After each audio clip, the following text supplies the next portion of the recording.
Hello friends, कैसे हैं आप लोग। मेरा नाम है अर्षित द्विवेदी फ्रेंड्स, और इस वीडियो में फ्रेंड्स मैं आपसे बात करूंगा ट्रिपल तलाक के बारे में। ट्रिपल तलाक के बारे में बात करूंगा, निकाह हलाला के बारे में बात करूंगा, और साथ में जो ट्रिपल तलाक बिल आया है इसके बारे में भी आपसे मैं थोड़ी थोड़ी बात करूंगा।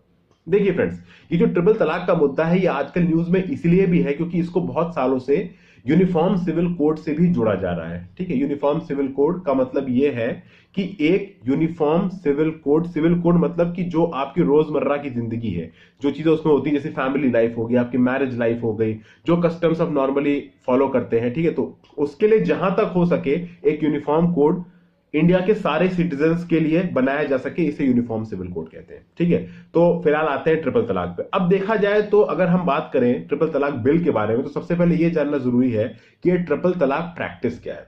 तो देखिए फ्रेंड्स, ट्रिपल तलाक में दो तरीके के तलाकों की बात होती है। एक तो होता है तलाक ए बिद्दत। ठीक है, इसमें क्या होता है that it is an instant divorce, तुरंत डिवोर्स हो जाना। और एक होता है तलाक ई मुगालजा। I am sorry if I am spelling it, और यू कैन से, मैं इसको अगर गलत बोल रहा हूं तो इसके लिए मैं माफी चाहता हूं। तो ये जो तलाक ए मुगालजा है ये इर्रेवोकेबल डिवोर्स है। इर्रेवोकेबल डिवोर्स मतलब जो इंस्टेंट तलाक है, यानी तलाक ए बिद्दत को कुछ इंस्टेंसेस में रोका जा सकता है, लेकिन अगर एक बार तलाक ए मुगालजा हो गया तो फिर ये इर्रेवोकेबल हो गया, यानी कि अभी तलाक फाइनल हो गया, अब इसे नहीं रोका जा सकता। ठीक है, इसको मानने वाले कौन लोग हैं? तो हनाफी सुन्नी इस्लामिक स्कूल के जो एडहेरेंट्स हैं वो नॉर्मली इसे मानते हैं। बाकी कुछ स्कूल के एडहेरेंट्स भी मानते हैं, पर मेनली इसे फॉलो करने वाले हैं हनाफी सुन्नी इस्लामिक स्कूल, और इंडिया की मैक्सिमम मुस्लिम जनता इसी स्कूल को मानती है। ठीक है, अब इस ट्रिपल तलाक के अनुसार यह बोला गया है कि अगर कोई मुस्लिम मैन लीगली डिवोर्स चाहता है एक वुमेन से, तो उसको 3 बार ये वर्ड बोलना पड़ेगा तलाक। ये तलाक वर्ड जो है, ठीक है, ये बेसिकली इसका इंग्लिश तो डिवोर्स है, लेकिन डिवोर्स का जो अरेबिक फॉर्म है वो तलाक है। तो आप 3 बार तलाक बोल दीजिए और आपको डिवोर्स मिल जाएगा मुस्लिम वुमेन से। और इसको आप ओरली भी बोल सकते हैं, आप लिख के भी दे सकते हैं, और आप इलेक्ट्रॉनिक फॉर्म में भी दे सकते हैं। इलेक्ट्रॉनिक फॉर्म में क्या क्या आ जाता है? ईमेल आ जाएगा, एसएमएस आ जाएगा, टेलीफोन आ जाएगा, सोशल मीडिया के थ्रू भी इसको मान लिया जाता है। ठीक है, तो यह है ट्रिपल तलाक। ये 1400 साल पुरानी प्रैक्टिस है। जो इंस्टेंट ट्रिपल तलाक यानी तलाक बिद्दत, this is banned in 22 Muslim majority countries all over the world. और स्पेशली ये देखने वाली बात है कि जो हमारा नेबरिंग पाकिस्तान है वहां तक पे भी ये इंस्टेंट ट्रिपल तलाक बैंड है, लेकिन अभी तक इंडिया में बैंड नहीं है। ठीक है, सुप्रीम कोर्ट का ऑर्डर आया था 22 अगस्त 2017 को, उससे पहले तक तो ये लीगल था। सुप्रीम कोर्ट के ऑर्डर के बाद भी अब तक 100 ट्रिपल तलाक हो चुके हैं। अब इसके लिए बिल फाइल हो रहा है। ठीक है, अभी उस पर हम आते हैं। अब देखिए, जो मुस्लिम पर्सनल अफेयर्स है इंडिया में, ये they are govern by Muslim personal law Shariat application act 1937। आपको याद होगा गवर्नमेंट ऑफ इंडिया एक्ट 1935 में आया था, उसके बाद ही ये मुस्लिम पर्सनल लॉ का एक्ट आया था। ये एप्लीकेबल है इंडिया के सारे मुस्लिम्स पे, यानी इंडिया के सारे मुस्लिम्स पे ये बाइंडिंग है। इससे पहले क्या था? इससे पहले था एंग्लो मोहम्मदन लॉ, उसके बाद ये आया मुस्लिम personal law Shariat application act 1937 में। अब ट्रिपल तलाक में एक और चीज है कि जब भी ट्रिपल तलाक होता है तो वो मैन दे सकता है, और जब मैन दे सकता है तो उसको जनरली कोई रीजन देने की जरूरत नहीं है डाइवोर्स के लिए या फिर आप कह सकते हो कि वो गुड रीजंस के बेसिस पे डाइवोर्स दे सकता है। अब देखिए, इसके बहुत अलग अलग इंटरप्रिटेशन है। देखिए फ्रेंड्स, प्रॉब्लम कहां आती है जब इन सब चीजों की बात होती है कि ये जो हमारे रिलीजियस टेक्स्ट हैं, चाहे वो किसी भी रिलीजन के हो, ठीक है, they are open to a lot of interpretation. ठीक है, तो ग्रुप ऑफ स्कॉलर, चाहे आप हिंदू धर्म की बात कर लें, चाहे पारसी धर्म की बात कर लें, जैन धर्म की बात कर लें, बुद्ध धर्म की बात कर लें, आप बुद्ध धर्म में भी देखिए, ठीक है, अलग अलग स्कूल, ठीक है, महायान बुद्धिज्म है, हिनायन बुद्धिज्म है। ठीक है, तो अब बुद्ध जी ने कुछ कहा, ठीक है, उसके प्रिंसिपल्स को उन्होंने अलग अलग तरीके से इंटरप्रेट किया। यही चीज हिंदुइज्म में भी होती है, अलग अलग सेक्ट्स बने हुए, यही चीज इस्लाम में भी है। अब प्रॉब्लम ये हुई, ये इंस्टेंट ट्रिपल तलाक है। इसमें होता क्या है कि एक बार आपने इंस्टेंट ट्रिपल तलाक दिया तो इसको क्या बोले? तलाक के इद्दत। अब कुछ टाइम के बाद, मतलब एक पर्टिकुलर पीरियड होता है, ठीक है, उस पर्टिकुलर पीरियड के बाद ये जो तलाक के बिद्दत है ये तलाक मुगालजा में कन्वर्ट हो जाता है, यानी इर्रेवोकेबल हो जाता है। जब तक ये तलाक बिद्दत है तब तक उस शादी को टूटने से रोका जा सकता है, लेकिन उसके बाद नहीं रोका जा सकता है। उसके बाद अगर यानी एक बार तलाक के मुगालजा हो गया, यानी इर्रेवोकेबल तलाक हो गया, यानी पूरी तरीके से डिवोर्स हो गया, तो उसके बाद जो प्रैक्टिस आती है उसको बोलते हैं निकाह हलाला। अब ये निकाह हलाला क्या है? जैसे कि फॉर एग्जांपल फ्रेंड्स, आप ये समझिए कि अगर मान लीजिए अगर कि किसी वुमेन ने शादी करी थी और डिवोर्स ले लिया, डिवोर्स लेके वो अपने पति से अलग हो चुकी, अब अपने पति से अलग हो चुकी है, अब वापस वो अपने पति से पास वापस जाना चाहती है, तो उस केस में उसको क्या करना होगा? उस केस में जो निकाह हलाला प्रैक्टिस है सुन्नी सेक्ट की, इसमें ऐसा होता है कि उस वुमेन को किसी और एक इंसान से शादी करनी पड़ेगी और उसके साथ अपनी शादी को कंज्यूमेट करना पड़ेगा, और कंज्यूमेट करने के बाद उसको फिर उस पर्सन से डिवोर्स लेना पड़ेगा और तब वो अपने पहले वाले पति से शादी कर सकती है। यानी जैसे for example if a woman A marriage to a man B और बी से वो डिवोर्स ले लेती है और उसके बाद डिवोर्स पूरी तरीके से यानी इररिवोकेबल डिवोर्स लेने के बाद वो बी के पास दोबारा जाना चाहती है, दोबारा शादी करना चाहती है, तो उसे किसी थर्ड पर्सन सी से शादी करनी पड़ेगी, ठीक है, और सी के साथ अपनी शादी को कंज्यूमेट करना पड़ेगा और फिर सी से तलाक लेना पड़ेगा, तब वो बी के पास जा पाएगी। ये निकाह हलाला है फ्रेंड्स। तो ट्रिपल तलाक क्या है आपको समझ में आया? निकाह हलाला क्या है ये आपको समझ में आया? अब ये जो ट्रिपल तलाक है ये हस्बैंड को राइट देता है कि वो अपनी वाइफ को डिवोर्स दे सकता है ऑन सर्टेन ग्राउंड्स, ठीक है। लेकिन अगर एक वुमन अपने हस्बैंड से डिवोर्स चाहती है और उसका हस्बैंड उसको डिवोर्स देने के लिए तैयार नहीं है, तो उस केस में यह होगा कि वुमन को एक एक्ट है dissolution of Muslim marriages act, उसके प्रोविजंस के अकॉर्डिंगली मूव करना पड़ेगा। मेन के पास बहुत लेवरेज है कि मेन ने भैया ट्रिपल तलाक के थ्रू डिवोर्स दे दिया, लेकिन अगर वुमेन को देना है, ठीक है, और आदमी डिवोर्स देने के लिए नहीं मान रहा है, तो उसके बाद वुमेन को किसके प्रोविजंस के हिसाब से जाना पड़ेगा? Dissolution of Muslim marriages act के प्रोविजन के हिसाब से जाना पड़ेगा। अब देखिए फ्रेंड्स, जो रिकमेंडेड प्रैक्टिस होती है ट्रिपल तलाक में वो क्या है? देखिए ट्रिपल तलाक में क्या हुआ, 3 बार तलाक बोलना है। तो कहा तो ये जाता है जो रिकमेंडेड प्रैक्टिस है, रिकमेंडेड प्रैक्टिस ये बोलती है कि हर बार तलाक बोलने से पहले एक वेटिंग पीरियड होना चाहिए, ठीक है, और उस वेटिंग पीरियड में यानी हर प्रोनाउंसमेंट, जैसे आपने 3 बार तलाक बोला, तलाक तलाक तलाक, तो उसमें हर बार तलाक बोलने से पहले बीच में एक वेटिंग पीरियड होता है, ये रिकमेंडेड प्रैक्टिस बोलती है। और उस वेटिंग पीरियड में पूरी कोशिश की जाएगी कि मैरिज को तोड़ने से और हस्बैंड में रिकॉन्सिलिएशन हो जाए, यानी कि उस पीरियड में ये पूरी कोशिश की जाएगी कि उस तलाक को तोड़ने से रोका जा सके और मैरिज को बचाया जा सके, रिकॉन्सिलिएशन हो जाए हस्बैंड और वाइफ के बीच में, ठीक है। लेकिन अब प्रैक्टिस ये हो सकी है कि तलाक तलाक तलाक को एक ही बार में बोल दिया जाता है, ठीक है। होना क्या चाहिए?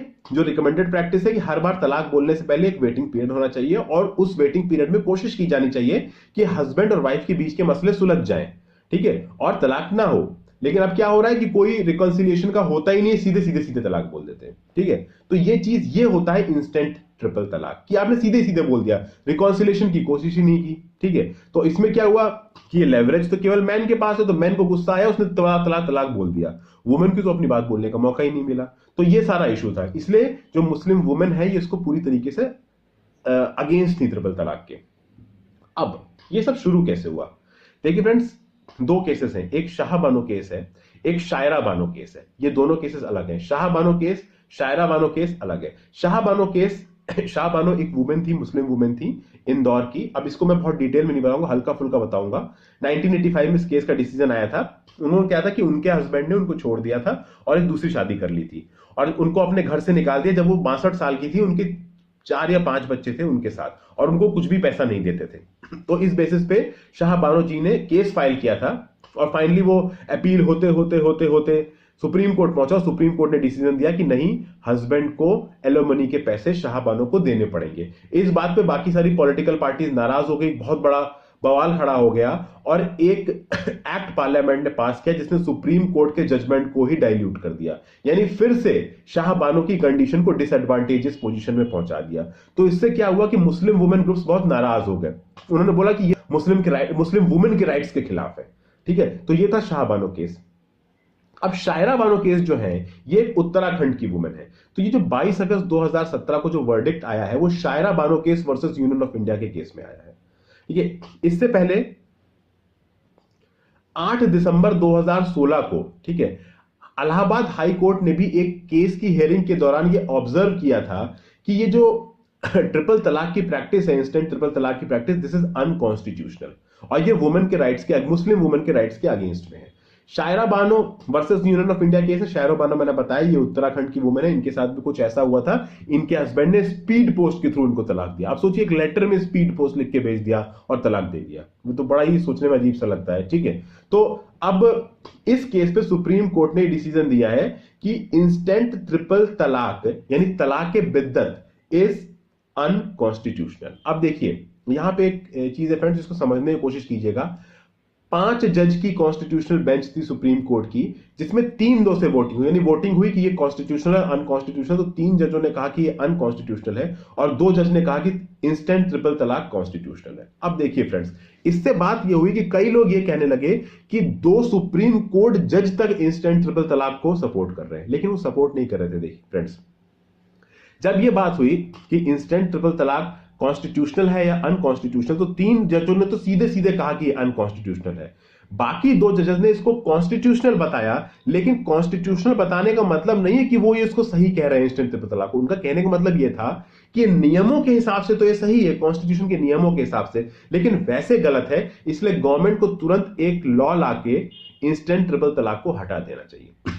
समझे आप बात को? ठीक है, क्योंकि पीआईएल इस बात की फाइल हुई थी सुप्रीम कोर्ट में कि इंस्टेंट ट्रिपल तलाक को अनकॉन्स्टिट्यूशनल कहा जाए आर्टिकल 14 और प्रोविजंस के अकॉर्डिंग। ठीक है, तो अब ये बात हुई फ्रेंड्स। तो 5 जजों में से 3 ने इसको अनकॉन्स्टिट्यूशनल कहा और 2 ने कॉन्स्टिट्यूशनल कहा, लेकिन जिन 2 ने कॉन्स्टिट्यूशनल कहा उसको गलत थी और कहा कि गवर्नमेंट को तुरंत एक लॉ लाके इसको खत्म करना चाहिए, इंस्टेंट ट्रिपल तलाक को हटा देना चाहिए। अब आते हैं फ्रेंड्स, इसके अगेंस्ट में जब सुप्रीम कोर्ट का वर्डिक्ट आ गया, उसके बाद लोकसभा में एक बिल पास कराया सेंट्रल गवर्नमेंट ने, वो राज्यसभा में फिलहाल अभी फंसा हुआ, आगे देखते हैं क्या होता है। तो इस बिल का नाम था Muslim women protection of rights on marriage bill 2017।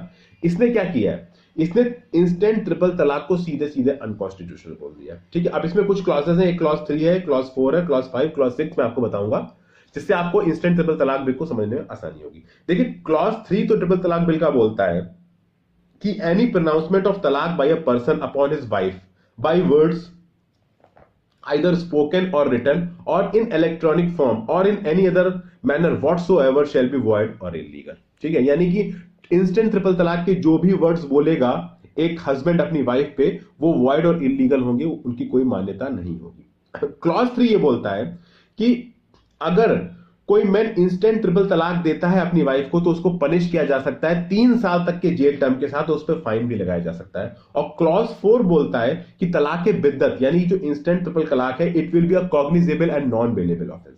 Cognizable non bailable का मतलब आप सर्च मार लीजिए। ठीक है, अभी बताऊंगा तो इतना टाइम नहीं मेरे पास। ठीक, उसके बाद क्लॉज 5 क्या बोलता है? क्लॉज 5 ये बोलता है कि अगर किसी मैरिड मुस्लिम वुमेन को उसका हस्बैंड ट्रिपल तलाक के थ्रू अगर तलाक देता है तो उसको उस वुमेन के लिए और उसके बच्चों के लिए एक अलाउंस देना पड़ेगा, सब्सिस्टेंस अलाउंस देना पड़ेगा, यानी पैसे देना पड़ेंगे कि वो अपने आप को मेंटेन कर सके। ठीक है, यानी क्लॉज 5 सीधे सीधे बोल रहा है कि अगर मैरिड मुस्लिम वुमन को एक हस्बैंड तलाक दे रहा है तो ऑब्वियस बात है उसको उस मैरिड वुमन का और उसके बच्चों का खर्चा भी देना पड़ेगा, सब्सिस्टेंस अलाउंस देना पड़ेगा। और क्लॉज 6 बोलता है कि अगर हस्बैंड ने वुमेन को तलाक दिया है, ठीक है, अगर हस्बैंड ने वुमेन को तलाक प्रोनाउंस किया है तो जो माइनर चिल्ड्रन होंगे ना उस कपल के, उनकी कस्टडी वुमेन के पास जाएगी। ठीक है, तो ये कुछ क्लॉजेस थे इसके फ्रेंड्स, मैंने डिस्क्रिप्शन में भी लिख रखे हैं, इसमें बता रखे हैं। तो आई होप फ्रेंड्स कि आपको ये ट्रिपल तलाक का मुद्दा थोड़ा थोड़ा समझ में आया होगा, निकाह हलाला का मुद्दा भी थोड़ा थोड़ा समझ में आया होगा। ठीक है, 1985 में जो हुआ था वो गलत था। ठीक है कि पॉलिटिकल पार्टीज को प्रेशर में आके अपने डिसीजन को रिवर्स करना पड़ा था, लेकिन 2017 में जो हो रहा है देखा जाए तो प्रोग्रेसिव नेचर से देखा जाए तो सही है, लेकिन इसके अपने अपने इंटरप्रिटेशन हो सकते हैं, अलग अलग लोग अलग अलग तरीके से सोच सकते हैं। तो इस पर प्रॉपर डिबेट होनी चाहिए और तब इस पर रिजल्ट आना चाहिए। ठीक है, अभी राज्यसभा में इस पर बहस चल रही है, आगे आने वाले टाइम में पता चल जाएगा कि फाइनल इसका शेप क्या होने वाला है। हालांकि मुझे लगता है कि जिस शेप में लोकसभा से पास हुआ उसी शेप में राज्यसभा से ही पास होगा। तो आई होप फ्रेंड्स कि आपको ये वीडियो पसंद आई हो। अगर आपको पसंद आई हो तो प्लीज इस वीडियो को एक लाइक दीजिए, सब्सक्राइब करिए चैनल को, और नहीं पसंद आई है तो भी आप मुझे अपने कमेंट सेक्शन के थ्रू बता सकते हैं ताकि मैं अपनी सब्सिक्वेंट वीडियोस में उन चेंजेस को ला सकूं। So thank you for being patient friends, have a nice day.